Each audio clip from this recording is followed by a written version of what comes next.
C'est pas parce qu'on dit que quelqu'un doit faire mieux que ça veut dire qu'on ne l'aime pas. À un moment donné, il faut arrêter vos commentaires là. Dès qu'on dit qu'il y a un boy, ouais, il doit faire mieux, non, Stan, machin. Mais, oh, je sais pas pour vous. Mais moi, des fois, je rentrais à la maison avec 15 sur 20. On me disait, c'est nul. On n'a pas été éduqués de la même manière. Je vous ai dit, on n'est pas amis. On n'est pas amis. On n'est pas amis. Moi, je sais que le père de Arteta et mon père, c'est la même chose. C'est la même chose, je dis bien. Les parents d'Arteta et mes parents, c'est la même chose. Tu rentrais avec 15 sur 20. Je me rappelle très bien. Tu rentres avec 15 sur 20. La première question qu'on te pose, c'est de savoir, tel dans la classe, il a eu combien? Tu dis, il a eu 16. On te dit, dégage.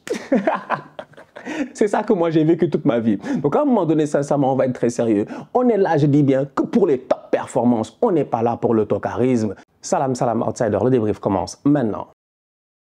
Chelsea, Man City, United et Arsenal ont eu l'occasion de jouer durant ce week-end. On va d'abord commencer par les Blues de Chelsea qui jusqu'à présent sont bloqués à la 10e place. Ils sont bloqués à la 10e place. Ça fait, je dis bien, depuis Mathusalem qu'ils sont bloqués à la 10e place. Chelsea ne bouge pas, Chelsea stagne. Cependant, pour la première fois de la saison, Chelsea enchaîne. Et ça fait du bien pour les fans des Blues et aussi pour Graham Potter. Parce que qu'on le veuille ou non, Graham Potter, son arrivée dans cette équipe-là a été compliquée. Graham Potter est en galère parce qu'il a énormément de pression. La pression, c'est quoi? C'est de réussir à se qualifier en Ligue des Champions, de réussir à intégrer dans cet effectif-là tous les joueurs qui ont été achetés. Pour la première fois, je dis bien, depuis qu'il est arrivé, Graham Potter semble avoir trouvé un 11 de départ. Et en trouvant son 11 de départ-là, il ramène de la stabilité. Combien de fois on lui a dit ici, Potter, prends tes cojones en main? Prends tes cojones en main. Sincèrement, tu ne peux pas être en train de faire du tâtonnement. Tu ne peux pas à chaque match, je dis bien, décider de faire jouer X, de faire jouer Y, de ne pas faire jouer Z ou de ne pas faire jouer W. Ça ne fonctionne pas comme ça. Les boys ont besoin d'être, je dis bien, en confiance. Il faut qu'il y ait un minimum de hiérarchie, je dis bien, dans cet effectif-là. Et il faut que tout le monde soit concerné. Potter semble avoir trouvé enfin la bonne potion. Je dis bien la bonne potion parce que ça fait 3 matchs d'affilée que Chelsea gagne, ça fait 3 matchs d'affilée que Chelsea est solide défensivement et ça fait 3 matchs d'affilée que sur le terrain, on voit plus ou moins les mêmes joueurs. Enzo Fernandez et Kovacic, j'ai l'impression que c'est un double pivot qui fonctionne bien. Jusqu'à présent, peut-être ils n'ont pas trouvé l'intensité qu'il faut au milieu de terrain comme adversité. C'est possible, c'est fort possible parce que tu as tapé Leeds, oui c'est vrai que le double pivot McKennie et puis Tyler Adams c'était pas mal, tu as tapé Dortmund mais on va être sérieux quand même, les boys de Dortmund ont été under the level dans ce match de Ligue des Champions là, tu tapes Leicester, ok c'est très bien mais Leicester ils se battent je dis bien quand même pour le maintien et tout, même si ces derniers temps ça va un tout petit peu mieux, donc du coup tu te dis que cette équipe de Chelsea là, peut-être qu'elle n'a pas encore eu les adversaires méchants qu'il faut, mais c'est pas le plus important c'est que les boys, eux, ils prennent la confiance quand il faut.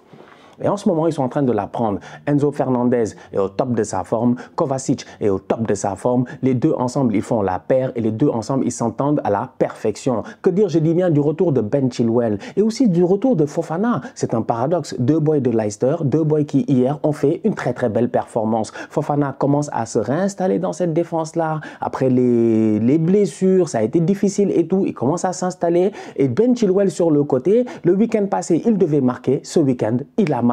Donc du coup, en fait, même en Ligue des Champions, il aurait dû marquer. Donc du coup, tu te rends compte que tu as une équipe de Chelsea qui se projette mieux, des boys qui vont vers l'avant et ça se voit au milieu de terrain. Dès que Enzo, il a le ballon, tu vois, les gars, ils partent. On dirait des mange-morts. Je vous dis, Potter est de retour, c'est Harry Potter. C'est plus Graham Potter, c'est Harry Potter. Tu vois, les boys, on dirait des mange-morts sur le terrain. T'as l'impression, je dis, qu'il y a quelqu'un qui s'est échappé de la prison d'Azkaban. Le seul qui ne se gère pas et qui joue encore comme un prisonnier, c'est bien Modric. C'est bien Modric qui a quand même réussi à claquer une passe décisive hier. Donc c'est pour dire à quel point, franchement, pour moi, cette victoire de Chelsea, là, 3-1, elle est très importante. Elle fait du bien au moral. Les Blues de Graham Potter, je pense qu'ils vont continuer à enchaîner et ce n'est que positif pour eux. Donc j'ai hâte de voir ce que ça va donner.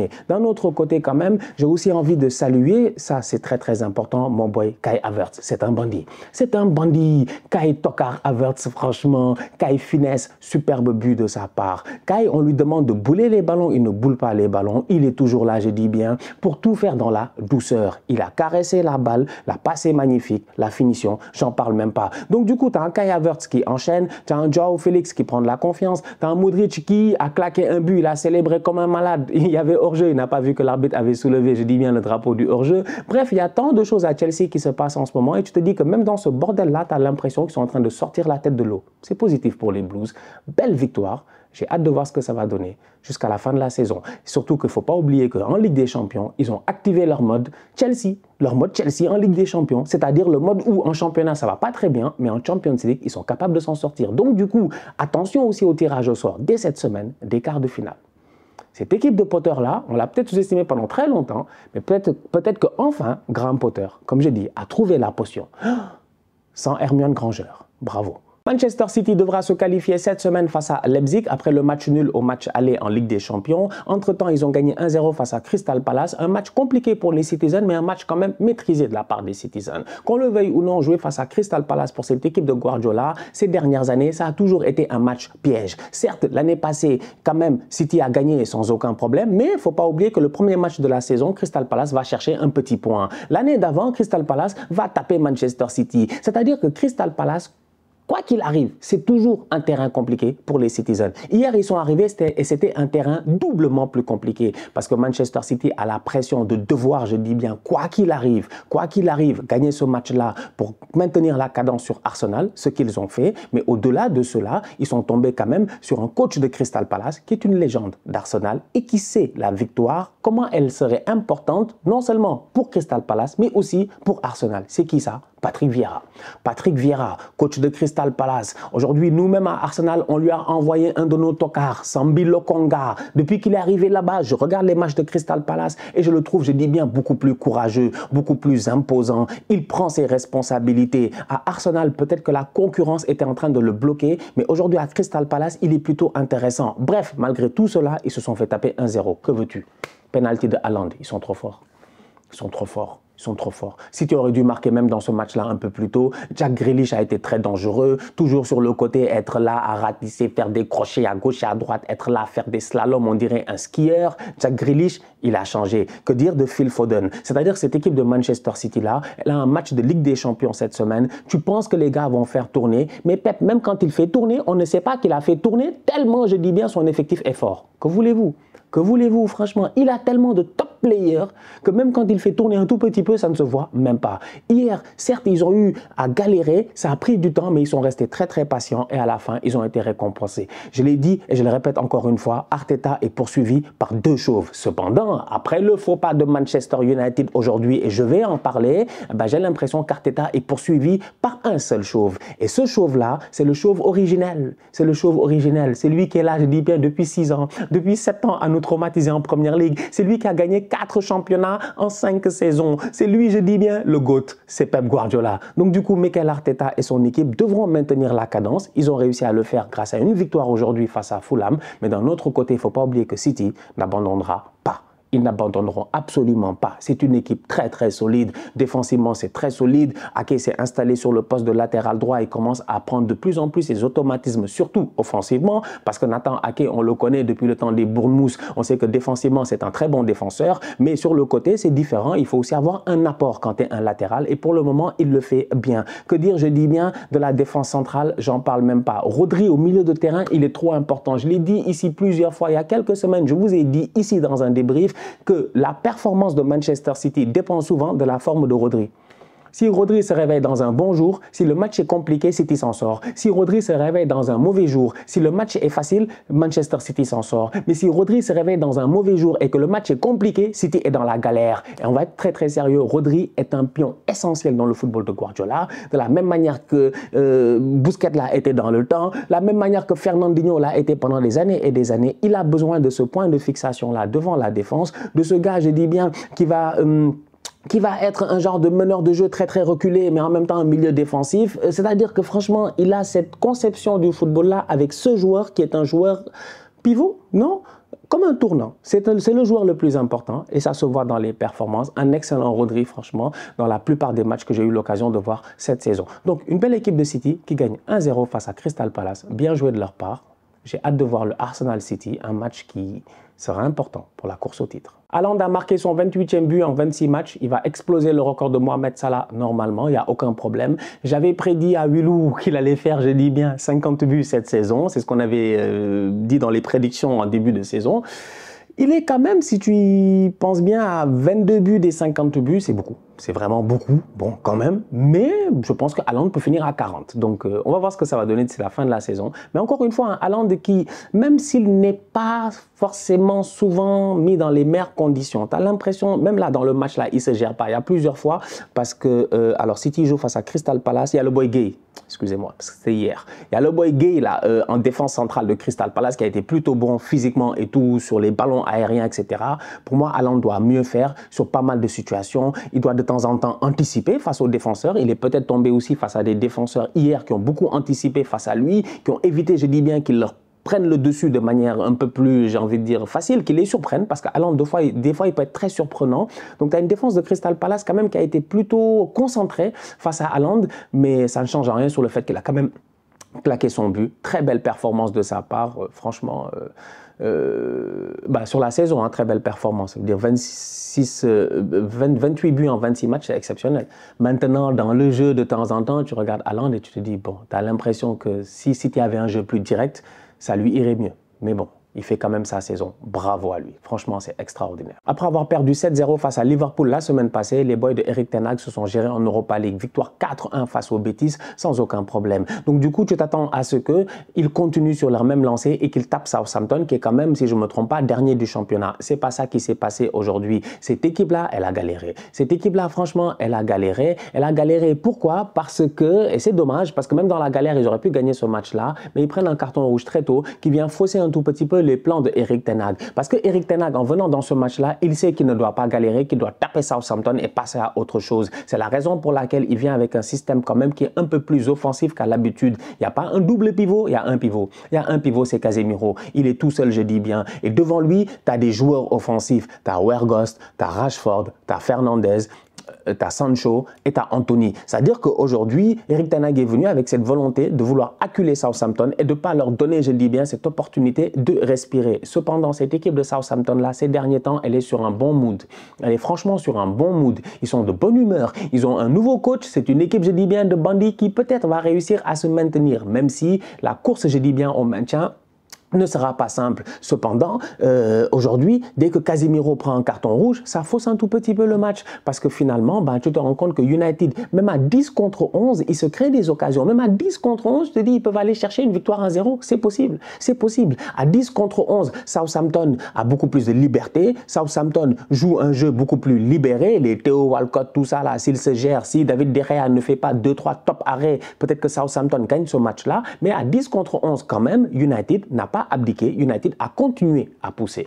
C'est dommage que Casemiro ait pris ce carton rouge-là. Et en plus de ça, il est suspendu, si je ne me trompe pas, pour 3 matchs peut-être, ou si je ne me trompe pas, dont un match en FA Cup, dont le match, je ne me trompe pas, face à Newcastle. Donc du coup, tu as un United qui va devoir partir sur les prochains matchs sans Casemiro. Et on connaît l'importance de Casemiro. Franchement, à chaque fois qu'il n'a pas été là cette saison, on a vu qu'il manquait quelque chose dans cette équipe-là. Depuis qu'ils ont perdu Christian Eriksen, il y en a beaucoup, ils ont oublié. Mais Eriksen était le patron. C'était le patron, c'était lui et puis Casemiro, c'était eux deux les patrons. Depuis que Eriksen est parti, tu sens que Casemiro, il se gère sans aucun problème. Sabitzer est arrivé, il peut amener sa pierre à l'édifice. Là, tu perds Casemiro pour 3-4 matchs. De quoi va avoir l'air ce milieu de terrain de Manchester United là. Franchement, moi, j'ai pas confiance au McTominay et puis tout ça. Mais quand même, c'est des boys qui sont là depuis très longtemps et c'est des boys sur lesquels les fans de Manchester United, eux, peuvent compter. Donc, on va voir ce que ça va donner. Match nul 0-0 de Manchester United aujourd'hui face à Southampton. À mon humble avis, à 11 contre 11, il gagne ce match-là. Cependant, dès que Casemiro prend le rouge, les cartes sont faussées. Casemiro doit se gérer. Son deuxième carton rouge en première ligue, c'est incroyable. D'après ce que j'ai entendu, je sais pas, vous me direz en commentaire si on se trompe, mais j'avais demandé un tout petit peu aux gens sur Twitter. Et ils m'ont dit que Casemiro n'a pris aucun carton rouge en Liga. Peut-être qu'il en a pris en Copa del Rey, peut-être qu'il en a pris en Champions League, mais en Liga même, il n'en a pas pris. Casemiro est un joueur quand même qui, même s'il a pris un seul carton rouge durant sa carrière, là, il vient d'en prendre 2 en même pas 3 mois, 4 mois, ou même pas 2 mois. Donc, Casemiro est un joueur qui est chaud. Il est très, très chaud. Et en première ligue, j'ai l'impression que les gars ne l'ont pas pardonné. La dernière fois, il s'est battu un tout petit peu, il a mis, je dis bien, la main dans le truc de, le coup de, je pense que c'était Will Hughes, il prend un carton rouge. Là, il fait un tacle et tu te dis que le tacle, franchement, il ne fait pas exprès. Bon, la vérité, elle est là, mais le joueur est en danger. Il peut peut-être le blesser, il peut lui casser la jambe, mais il glisse sur le ballon aussi, mais ça ne change en rien sur le fait que dès que tu vas à la VAR, tu regardes à l'écran, tu te dis, yeah, c'est excès d'engagement, c'est carton rouge. Il aurait peut-être dû se retenir, même s'il tente de jouer le ballon, il glisse sur le ballon et il touche le tibia du joueur de Southampton. Donc bref, tu as une équipe de United qui, on le sait tous, le ciment, c'est Casemiro. C'est le joueur le plus important. Comment vont-ils faire lors des prochaines rencontres sans lui? J'ai hâte de voir. En faisant match nul 0-0 face à Southampton, United reste 3e et je pense que c'est bon. Je pense qu'on les a largués normalement. Mais on ne sait jamais. Tu es là, tu dis tu les as largués alors que le Ten Hag il est en train de tenir le fil. Il est là, il dit je n'ai pas fini stade, je n'ai pas fini avec toi. J'arrive. Il me stresse, je vous dis bien ce gars-là. Cette semaine en Europa League, il est venu avec un bonnet parce qu'il neigeait à Old Trafford. Tu sens que je vous dis que tout est dans la tête. Il ne faut pas mouiller sa tête parce qu'elle est électrique. Sinon il va avoir un choc en toute honnêteté. Il ne faut pas, je dis bien, mettre de la neige sur sa tête parce que sinon ça va être froid, parce que là-bas ça réfléchit, ça tourne, tu sens que ça brûle, c'est 1000 degrés. Donc franchement on va être très sérieux. Notre bandit Ten Hag là, moi je me dis bon, je pense qu'on l'a distancé, mais on ne sait jamais avec Manchester, donc du coup à suivre. Cependant les Mancuniens, je pense que normalement la qualification en Champions League, tout ça, ça devrait aller. Donc on va voir avec l'absence de Casemiro comment ils vont se gérer. Arsenal de son côté l'emporte aujourd'hui 3-0 face à Fulham. Les Gunners ont fait le tour de Londres, on a tapé tout le monde, on n'est pas vos amis. Je vous l'ai dit ici plusieurs fois, on n'est pas vos amis, on a tapé tout le monde à Londres, on a tapé tous nos voisins, que ce soit les Fulham, que ce soit les Crystal Palace, que ce soit les Chelsea, que ce soit les Tottenham, on les a tous tapés chez eux. C'est ça qui est extraordinaire avec cette équipe de Mikel Arteta. Il nous reste 11 matchs à jouer et on reste toujours humble. On est un éléphant humble, je dis bien, on est bavard et on n'est pas des tocards. On est un éléphant bien humble aujourd'hui sur notre arbre, tranquillement perché. Vous voulez nous faire tomber et j'espère que vous n'allez pas y arriver parce que cette équipe de Mikel Arteta là, aujourd'hui franchement dans la performance face à Fulham, elle m'a fait plaisir de A à Z. Ils ont tous été excellents. Défensivement parlant, déjà, on a eu un clean sheet. Ça, c'est très, très important. Quand tu vois les buts qu'Arsenal a encaissés cette semaine, je dis bien face au Sporting en Europa League, j'ai pas fait de débrief, mais j'ai pété des câbles ici parce qu'on n'a pas le droit d'encaisser certains buts sur coup de pied arrêté et certaines erreurs défensives. On n'a pas le droit de les faire. On est un contender au titre. On est en train de se battre pour être champion d'Angleterre. On doit être, je dis bien, beaucoup plus déter, beaucoup plus concentré. Et aujourd'hui, cette équipe d'Arsenal-là, elle est arrivée face à Fulham. Une belle équipe de Fulham, les Mitrovic, tout ça. Une équipe dangereuse, une équipe qui fait une très belle saison, franchement. Pour Fulham, ils font une excellente saison. Eh ben, Arsenal a réussi à gagner 3-0. Et dès le début du match, on est venu, je dis bien, avec les pieds sur la pédale. On est parti à 100 à l'heure. On est parti à 100 à l'heure, on est venu leur montrer qu'on n'est pas leurs amis. Franchement, je vous l'ai dit, on peut être voisins, mais on n'est pas amis. On n'est pas amis. Très belle performance de la part de Trossard. Top performance même de la part de Trossard. Triplé de passes décisives. Je ne sais pas si je suis gaucher, si je suis droitier. Mais je sais que je ne suis pas un tocard. Mon nom, c'est Leandro Trossard. C'est lui. Il est trop fort. Il est trop fort. Franchement, il est trop fort. Quand je vois les voisins de Chelsea là, qui sont allés dépenser près de 100 millions sur Mudryk et que tu vois que Mudryk, il n'arrive pas à performer, je suis content sur le fait qu'Arsenal n'ait dépensé que moins de 30 et quelques millions sur Trossard parce que Trossard, c'est un boy du championnat. Moi, personnellement, je ne suis pas surpris. Vous, peut-être, vous êtes surpris. Moi, je ne suis pas surpris. C'est un boy de Brighton. Il n'y a rien qu'il fait chez nous qu'il n'a pas fait à Brighton. C'est parce que vous ne regardiez pas les matchs de Brighton. Ne regardiez pas les matchs de Brighton, franchement. Nous, on connaît très bien les boys là. On les connaît très, très bien. Moi, ça fait longtemps qu'en première ligue, je dis qu'à Arsenal, il y a des boys qu'on doit aller chercher. Si c'est pas Trossard, c'était dans le temps, il était bon quand même. Il y a un moment donné, il était très chaud. C'était le boy Pedro Neto de Wolverhampton. Ou bien, je ne sais même plus. Il y avait une liste de boys dangereux là que j'avais dans ma tête en me disant que c'est le genre de boy là qu'il faut aller chercher parce que eux, ils sortent du banc et t'apportent quelque chose. Aujourd'hui, Trossard est venu nous montrer qu'il n'est pas là pour s'asseoir sur le banc. Il est là pour viser une place de titulaire dans cette équipe là. Et ça me fait plaisir. Pourquoi? Parce que Arsenal vient avec une ligne offensive, Bukayo Saka, Martinelli, Trossard, et les trois ensemble, ils performent à la perfection. Et ce qui me plaît, c'est la versatilité. Parce que Saka, on ne le touche pas. Saka, on ne le touche pas. Saka, il est sur le côté gauche. C'est lui qui fait le travail là-bas. Il fait absolument ce qu'il veut, mais il ne dézone pas. Cependant, Trossard et Martinelli, qui jouent où? Qui joue où? Qui joue où? Trossard, aujourd'hui, dans la surface de réparation, il peut marquer du pied gauche, le ballon passe à ça, je dis bien des buts. Trossard, aujourd'hui, il te donne des passes décisives des deux pieds. Trossard, tantôt, il est dans l'axe, tantôt, il colle la ligne. Martinelli, tantôt, il est dans l'axe, tantôt, il colle la ligne. D'ailleurs, il doit marquer plus qu'un but. Tu as une équipe d'Arsenal qui gagne 3-0, mais on doit gagner 4-0. On doit gagner 5-0 en première mi-temps parce que la domination était totale, parce que Fulham n'était pas prêt, parce que leur défense était nulle et que nous, on était trop forts. C'est tout. On a été trop fort. Beaucoup plus intelligent. Ben Blanc, un bandit of the streets, bandits of the streets. For real, non. Ben White, Ben Blanc, il n'y a que les fans d'Arsenal qui sauront vraiment, je dis bien de quoi je parle. L'homme qui n'aime pas le football, mais qui est fort au football.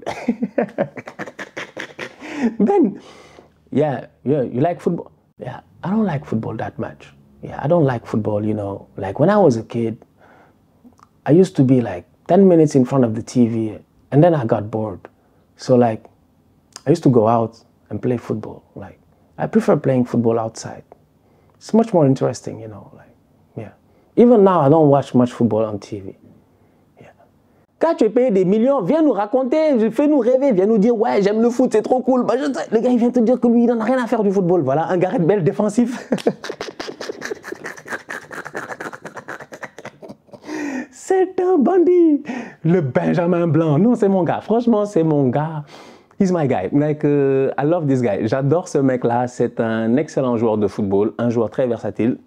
Il peut jouer latéral droit, il peut jouer défenseur central, il peut jouer milieu de terrain défensif. C'est-à-dire qu'à un moment donné, je pense qu'Arteta, jusqu'à présent, je ne me rappelle pas, il ne l'a pas encore mis vraiment dans cette place-là qui, pour moi, peut nous dépanner de temps en temps. Si Thomas Partey n'est pas là dans des matchs très compliqués. Franchement, Ben White, c'est un couteau suisse. Ça fait plaisir de l'avoir dans cette équipe-là. Saliba, j'en parle même pas. Top performance de sa part. Gabriel, top performance de sa part. Même si de temps en temps, je suis très dur avec Gabriel. C'est le boy avec lequel je suis le plus dur dans cette équipe-là. Parce que pour moi, Gabriel doit encore step up. Je veux encore plus de Gabriel. Il faut qu'il arrive au niveau des Militao. Moi, j'avais dit ici que Gabriel pouvait se battre avec les Militao, mais la vérité, c'est qu'il est encore under the level par rapport aux Militao. He has to do more. C'est pas parce qu'on dit que quelqu'un doit faire mieux que ça veut dire qu'on ne l'aime pas. À un moment donné, il faut arrêter vos commentaires là. Dès qu'on dit qu'il y a un boy, ouais, il doit faire mieux, non, Stan, machin. Mais, oh, je sais pas pour vous, mais moi, des fois, je rentrais à la maison avec 15 sur 20, on me disait c'est nul. On n'a pas été éduqués de la même manière. Je vous ai dit, on n'est pas amis. On n'est pas amis. On n'est pas amis. Moi, je sais que le père de Arteta et mon père, c'est la même chose. C'est la même chose, je dis bien. Les parents d'Arteta et mes parents, c'est la même chose. Tu rentrais avec 15 sur 20. Je me rappelle très bien. Tu rentres avec 15 sur 20. La première question qu'on te pose, c'est de savoir, tel dans la classe, il a eu combien? Tu dis, il a eu 16. On te dit, dégage. C'est ça que moi j'ai vécu toute ma vie. Donc à un moment donné, sincèrement, on va être très sérieux. On est là, je dis bien, que pour les top performances. On n'est pas là pour le tocarisme. Donc cette équipe-là, moi, elle me fait plaisir. Franchement, elle me fait plaisir. Donc c'est là où je dis, je suis dur avec Gabriel, mais j'ai quand même confiance en lui. Zinchenko, j'en parle même pas. Thomas Partey de retour, c'est un boss. Il est là, il dirige le jeu. Dès qu'il est là, on le sent. Donc ça nous permet de remettre Jorginho. Parce que Jorginho a beaucoup donné ces temps-ci. Il ne faut pas trop le fatiguer, quoi, Jorginho, tu vois. Mais il est important lui aussi dans cette équipe-là. On l'a vu la dernière fois, même quand il est sur le banc, il est là pour remotiver, je dis bien, ses coéquipiers. Tu as une cohésion à Arsenal qui est très très forte. Et que dire du retour de blessure de Jesus? Il revient de blessure, il doit marquer. Dès qu'il est revenu, il a raté. J'ai repensé à Jesus d'avant sa blessure. Vous aviez oublié, moi j'ai pas oublié, j'étais fâché contre Jesus. J'avais dit c'est Jesus, un attaquant qui marque pas, un attaquant qui fait que des passes décisives, je dis bien. Mais il est trop important dans cette équipe-là. Et je prie qu'il n'y ait pas de rechute et qu'il continue à reprendre cette confiance-là, qu'il redevienne, tu vois, qu'il redevienne bien parce que là, il a l'air sharp, il a l'air physiquement prêt. On a juste besoin qu'il retrouve son toucher, son feeling, c'est important au football, tu vois. C'est très, très important dans tout ce que tu fais, de revoir ce feeling-là, ce petit truc-là qui va faire que tu vas faire la différence, tu auras la vista qu'il faut sur le terrain. Pour moi, Jesus est un boy qui va nous apporter énormément et ça fait plaisir de le voir de retour avant la trêve internationale. Donc, du coup, lors de la trêve internationale, il pourra encore mieux se remettre en forme et je pense que durant le dernier stretch de la saison, il sera important. Bref, il reste 11 matchs à jouer pour les Gunners d'Arsenal. Vous êtes peut-être en train de vous dire, ouais, ils parlent trop, machin, ils vont... Like, nous, on est tranquille. Nous, on est tranquille. On prend les matchs, match après match. Je vous avais dit ici la dernière fois qu'Arsenal devait gagner tous ses matchs. Je l'ai dit. Je pense que je l'avais dit ici. Je l'avais dit, non? J'avais dit qu'on devait gagner tous nos matchs. Je pense que je l'avais dit. Et c'est ça qui me fait plaisir, quoi. Je ne suis pas votre ami. Quand on a perdu face à City... Quand on a perdu face à City, je vous avais dit non, on a perdu 3-1 face à City. Je me rappelle. Je suis venu dans le débrief ce soir-là, je pense, et j'avais dit que City nous a battus, mais ils n'ont pas été forcément meilleurs que nous, tu vois. Qu'il y a vraiment un moyen et qu'à partir de maintenant, c'est fini. Tous les matchs qui restent, on doit les gagner. Dans les commentaires de ce débrief-là, ce jour-là, j'avais lu plein de choses. Des fois, je lis vos commentaires, j'ai dit, en fait, vous voulez discuter avec moi, alors que je n'arrête pas de vous dire que je ne suis pas votre ami. Je vous avais dit qu'on allait s'en sortir, et pour le moment, on est en train de s'en sortir, et franchement, ça fait plaisir. C'est pas encore terminé, certes, mais on est conscient de la tâche qui nous attend. Arsenal a quand même réussi à battre, après la défaite face à City, quand même réussi à battre Aston Villa, Leicester, Everton, Bournemouth et Fulham. Ça fait 5 sur 5 en Première Ligue. Il reste Crystal Palace, Leeds, avant Liverpool. Il reste 2 matchs importants à gagner. Après, tu peux aller jouer face à Liverpool à Anfield et voir comment les Reds de Liverpool ils se sont gérés face au Real entre-temps, tout ça, etc. Donc, c'est pour dire à quel point, en ce moment, à Arsenal, un seul objectif, finir ce championnat-là et bien le finir. Pour le moment, tout va bien. Top performance de la part de mes Gunners. Bravo. Mention spéciale à Odegaard pour le sang-froid. Odegaard, il fait tout. Il tacle, il fait petit pont, il claque des buts. Magnifique. Sincèrement, 3 joueurs d'Arsenal au-dessus de 10 buts. C'est incroyable. C'est ça qu'on appelle team, c'est ça qu'on appelle collectif. Tout le monde met sa pierre à l'édifice. Tout le monde marque. Tout le monde marque dans cette équipe-là. Saliba marque, Gabriel marque, Odegaard marque. Tout le monde a marqué dans cette équipe-là. Franchement, c'est exceptionnel. Ça fait plaisir. La famille, on se capte très bientôt pour un nouveau débrief. D'ici là, on continue à liker, on continue à partager. On s'abonne, on s'abonne, on s'abonne. On est ensemble, on reste en santé. C'est le plus important. Tous outsiders.